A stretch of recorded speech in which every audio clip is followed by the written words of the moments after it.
गांव का एक लड़का अर्जुन बड़ा सपना देखने वाला था।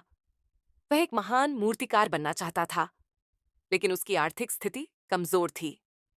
उसके पिता किसान थे और परिवार का पेट पालने में ही मुश्किल होती थी। फिर भी अर्जुन के हाथों में गजब की कला थी। मिट्टी और पत्थर से सुंदर मूर्तियां बनाना उसे पसंद था।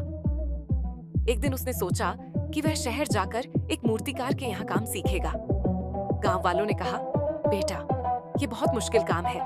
शहर में तुम्हें कोई नहीं पहचानेगा। लेकिन अर्जुन का हौसला अडिग था। पहली असफलता, अर्जुन शहर पहुंचा और एक प्रसिद्ध मूर्तिकार के पास काम मांगा।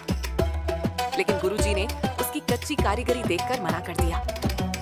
अर्जुन को बहुत दुख हुआ, लेकिन उसने हार नहीं मानी। उसने सोचा, अगर मैं अच्छा काम नहीं कर सकता तो पहले सीखना होगा। संघर्ष और सीखने का दौर अर्जुन ने छोटे छोटे काम करने शुरू किए। कभी किसी मूर्तिकार की सहायता करता तो कभी खुद ही प्रयास करता।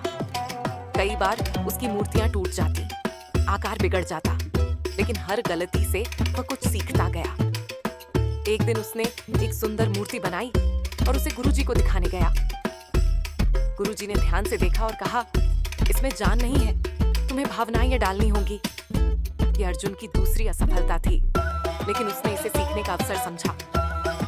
असफलता से सफलता की ओर अर्जुन ने दिन रात मेहनत की। वह केवल मूर्ति नहीं बनाता, बल्कि उसमें भावनाएं डालता, हर आकृति को सजीव करता। धीरे धीरे उसकी कारीगरी इतनी निखर गई कि लोग उसकी मूर्तियों की तारीफ करने लगे। एक दिन वही गुरुजी, जिन्होंने उसे पहले अस्वीकार कर दिया था, उसकी बनाई मूर्ति देखकर हैरान रह गए। उन्होंने अर्जुन को गले लगाकर कहा, अब तुम सिर्फ एक मूर्तिकार नहीं, बल्कि एक कलाकार बन चुके हो। सीख अर्जुन की यह कहानी हमें सिखाती है कि असफलता अंत नहीं होती, बल्कि सीखने और आगे बढ़ने का अवसर होती है।